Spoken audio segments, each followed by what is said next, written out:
صبر و تحمل، ایمان و توکل، تقوی و خشیت اور عقل و دانش کی پیکر، ہمت و شجاعت اور فصاحت و بلاغت میں ممتاز مقام پر فائز انصاری خواتین میں حضرت اسماء بنت یزید بن سکن خطیبۃ النساء کے نام سے مشہور و معروف تھی، جس نے جنگ یرموک میں لاٹھی کے ساتھ 9 رومی فوجیوں کو موت کی گھاٹ اتار دیا۔ ان کی گفتگو بڑی جچی تلی ہوتی، سننے والا متاثر ہوئے بغیر نہ رہ سکتا۔ کلام میں جادو سا اثر ہوتا، جملے ایسے جیسے موتیوں کی لڑی، گفتگو کی مٹھاس ایسی جیسے مصری کی ڈلی۔ ایک دفعہ رسول اللہ صلی اللہ علیہ وسلم کی خدمت اقدس میں حاضر ہو کر عرض کیا، یا رسول اللہ صلی اللہ علیہ وسلم، میرے ماں باپ آپ پر قربان ہوں، آج میں عورتوں کی نمائندہ بن کر آپ کی خدمت میں حاضر ہوئی ہوں۔ اللہ تعالیٰ نے آپ کو مرد و زن کی طرف نبی بنا کر بھیجا ہے۔ ہم عورتوں کو بھی آپ پر ایمان لانے اور آپ کی پیروی اختیار کرنے کی سعادت حاصل ہوئی ہے۔ ہم اپنے گھروں میں پابند، اپنے خامدوں کی خدمت گزاری میں محو رہتی ہیں۔ ان کے دل کو بہلانا، اولاد کی پرورش کرنا اور گھر کی دیکھ بھال ہمارے فرائض میں شامل ہے۔ مرد حضرات جمعہ و جماعت، جنازہ اور جہاد میں شریک ہو کر ہم سے زیادہ فضائل حاصل کر لیتے ہیں۔ جب وہ جہاد کے سفر پر روانہ ہوتے ہیں، ہم ان کے مال کی حفاظت کرتی ہیں۔ یا رسول اللہ صلی اللہ علیہ وسلم، کیا اجر و ثواب میں ہم ان کے برابر شریک نہیں؟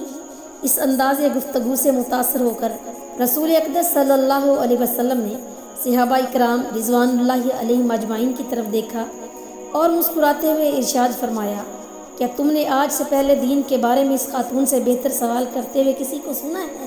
سب نے بیک زبان ہو کر کہا، یا رسول اللہ صلی اللہ علیہ وسلم، باخدا اس خاتون نے تو کمال کر دیا۔ نبی اکرم صلی اللہ علیہ وسلم نے حضرت اسماء بنت یزید بن سکن رضی اللہ تعالی عنہ کی طرف متوجہ ہو کر ارشاد فرمایا، ان خواتین کو جا کر میرا یہ پیغام سنا دو جن کی نمائندہ بن کر تم یہاں آئی ہو۔ تمہارا اپنے خامدوں کے ساتھ حسن سلوک سے پیش آنا، ان کی خوشی کو پیش نظر رکھنا اور ان کے نقش قدم پر چلنا اللہ تعالیٰ کو اس قدر پسند ہے کہ وہ ایسی بلند مرتبہ خواتین کو وہی اجر و ثواب دیتا ہے جس کا ذکر اس نے مردوں کے لیے کیا ہے۔ حضرت اسماء رضی اللہ تعالیٰ عنہ یہ فرمان سن کر خوشی سے جھوم اٹھی اور وہ پورے مسرت سے لا الہ الا اللہ، اللہ اکبر کہتی ہوئی خواتین کو یہ خوشیوں بھرا پیغام سنانے کے لیے چلی گئی۔ حضرت اسماء رضی اللہ تعالیٰ عنہ بیان کرتی ہیں کہ ایک روز میں اپنی سہیلیوں کے ساتھ بیٹھی ہوئی تھی، رسول اقدس صلی اللہ علیہ وسلم کا وہاں سے گزر ہوا تو آپ نے ہمیں مخاطب ہو کر ارشاد فرمایا، محسنین کی ناشکری سے بچتے رہنا۔ میں اپنی سہیلیوں میں قدر جرت مند اور بے باک تھی، میں نے جھٹ یہ سوال کر دیا، یا رسول اللہ صلی اللہ علیہ وسلم، محسنین کی ناشکری کی ذرا تفصیل بتا دیجئے۔ آقا علیہ الصلوۃ والسلام نے ارشاد فرمایا، ایک خاتون اپنے ماں باپ کے پاس ہوتی ہے، پھر اس کی شادی ہو جاتی ہے، پھر اللہ تعالیٰ اسے اولاد کی نعمت سے سرفراز کر دیتا ہے۔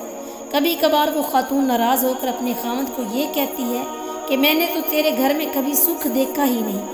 یہ بات کہنا خاوند کی صریحاً ناشکری ہے، اس سے ہر مسلم خواتین کو بچ کر رہنا چاہیے۔ خاوند کا درجہ بیان کرتے ہوئے رسول اللہ صلی اللہ علیہ وسلم نے ارشاد فرمایا، اگر میں کسی کو یہ حکم دیتا کہ وہ کسی کو سجدہ کرے تو عورت کو حکم دیتا کہ وہ اپنے خاوند کو سجدہ کرے۔ حضرت عمر بن قتادہ رضی اللہ تعالیٰ عنہ بیان کرتے ہیں کہ انصاری خواتین میں سب سے پہلے ام سعد بن معاذ رضی اللہ تعالیٰ عنہ، کبشہ بنت رافع، ام سلمہ، اسماء بنت یزید بن سکن اور حوا بنت یزید بن سکن نے رسول اقدس صلی اللہ علیہ وسلم کے دست مبارک پر بیعت کی۔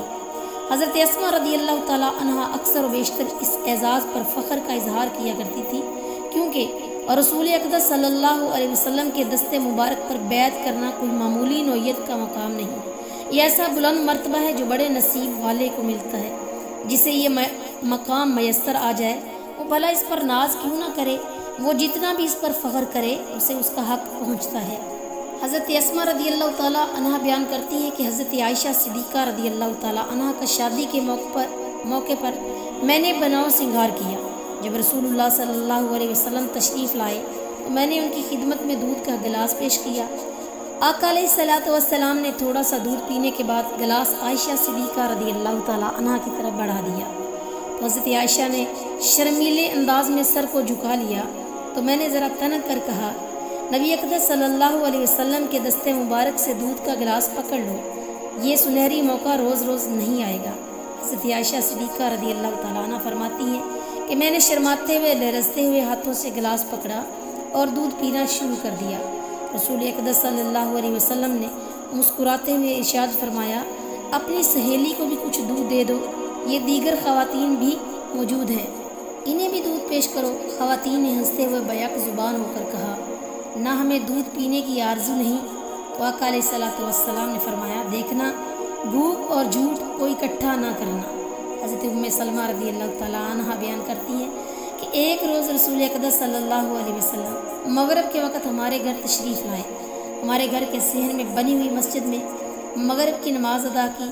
اس کے بعد میں نے آپ کی خدمت میں شوربہ اور کچھ چپاتیاں رکھ دی اور عرض کی، یا رسول اللہ صلی اللہ علیہ وسلم تناول فرمائیں، مجھے قسم ہے اس ذات کی جس کے قبضے میں میری جان ہے، میں یہ منظر دیکھ کر حیران رہ گئی کہ کھانے والے تقریباً 40 افراد تھے اور کھانا تھوڑا سا شوربہ چمڑے کے صرف ایک پیالے میں تھا۔ سب نے سیر ہو کر کھانا کھایا لیکن ختم نہیں ہوا۔ گھر والوں نے بھی خوب سیر ہو کر کھانا تناول کیا۔ حضرت اسماء رضی اللہ تعالیٰ عنہ فرماتی ہیں کہ چمڑے کا وہ پیالہ میں نے صاف کر کے اپنے پاس رکھ لیا۔ جب کوئی بیمار ہوتا اس میں پانی ڈال کر اسے پلایا جاتا تو مریض شفا یاب ہو جاتا، اور کبھی ہم برکت کے حصول کے لیے بھی اس پیالے میں پانی پیتے۔ سبحان اللہ و بحمدہ، سبحان اللہ العظیم، اللہم صلی علی محمد وعلی آل محمد وبارک وسلم۔ حضرت اسماء بنت یزید بن سکن رضی اللہ تعالیٰ عنہ نے غزوہ خندق کے دوران ایک پرات میں کھجور اور گھی کا بنا ہوا مرغوب کھانا رسول اللہ صلی اللہ علیہ وسلم کی خدمت میں بھیجا۔ اس وقت آپ ام المومنین حضرت ام سلمہ رضی اللہ تعالیٰ عنہ کے پاس موجود تھے۔ حضرت ام سلمہ رضی اللہ تعالیٰ عنہ نے ضرورت کے مطابق اس میں سے لے لیا۔ اس کے بعد آپ نے غزوہ خندق میں شریک مجاہدین کو کھانے کی عام دعوت دی۔ سب کھا چکے لیکن کھانا جوں کا توں باقی رہا۔ حضرت جابر بن عبداللہ رضی اللہ تعالیٰ عنہ نے جب کھانے کی دعوت دی وہاں بھی یہی منظر سامنے آیا۔ ایک دفعہ حضرت ام سلیم بنت ملحان رضی اللہ تعالیٰ عنہ نے رسول اقدس صلی اللہ علیہ وسلم کی خدمت میں کھانا پیش کیا تو برکت اور رحمت کا ظہور بھی اسی طرح ہوا۔ حضرت اسماء بنت یزید بن سکن رضی اللہ تعالیٰ عنہ بیان کرتی ہیں کہ رسول اقدس صلی اللہ علیہ وسلم کی زندگی میں مجھے طلاق دے دی گئی۔ مجھ سے پہلے متعلقہ عورت کے لیے کوئی عدت مقرر نہ تھی۔ جب مجھے طلاق دی گئی تو اللہ تعالیٰ نے یہ آیت نازل کر دی، وَالْمُطَلَّقَاتُ يَتَرَبَّصْنَ بِأَنفُسِهِنَّ ثَلَاثَةَ قُرُوء۔ حضرت ام سلمہ اسماء رضی اللہ تعالیٰ عنہ علم و فضل کے اعتبار سے بڑے ممتاز مقام پر فائز تھیں۔ خواتین میں حضرت عائشہ صدیقہ رضی اللہ تعالیٰ عنہ اور حضرت ام سلمہ رضی اللہ تعالیٰ عنہ کے بعد روایت حدیث میں ان کا نام آتا ہے۔ حضرت اسماء رضی اللہ تعالیٰ عنہ سے 81 حدیث مروی ہیں اور یہ حدیث بھی حضرت اسماء رضی اللہ تعالیٰ عنہ سے مروی ہے۔ حضرت اسماء رضی اللہ تعالیٰ عنہ سے روایت ہے، کہتی ہیں کہ رسول اللہ صلی اللہ علیہ وسلم نے ارشاد فرمایا، بلا شبہ اللہ سارے گناہ معاف کر دیتا ہے اور اسے کوئی پرواہ نہیں۔ حضرت اسماء رضی اللہ تعالیٰ عنہ بڑی صابر و شاکر خاتون تھی۔ غزوہ احد میں اس کا باپ یزید بن سکن انصاری رضی اللہ تعالیٰ عنہ، اس کا بھائی عامر بن یزید بن سکن رضی اللہ تعالیٰ عنہ، اس کا شاہ سوار چچا زیاد بن سکن جامع شہادت نوش کر گئے۔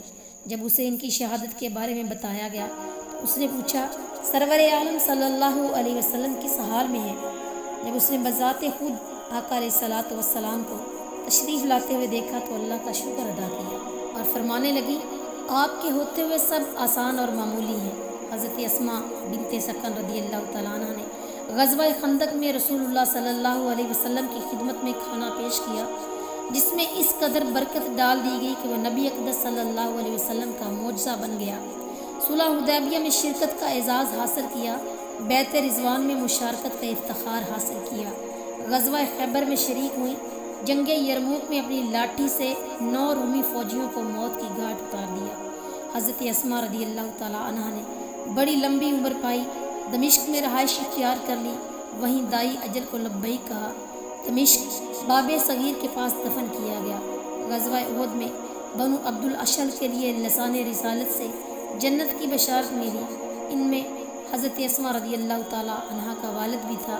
ان شہداء کے بارے میں رسول اللہ صلی اللہ علیہ وسلم نے یہ ارشاد فرمایا کہ انہیں جنت میں اکٹھا کر دیا گیا اور ان کی اپنے خاندان کے جملہ افراد کے بارے میں سفارش کو قبول کر لیا گیا۔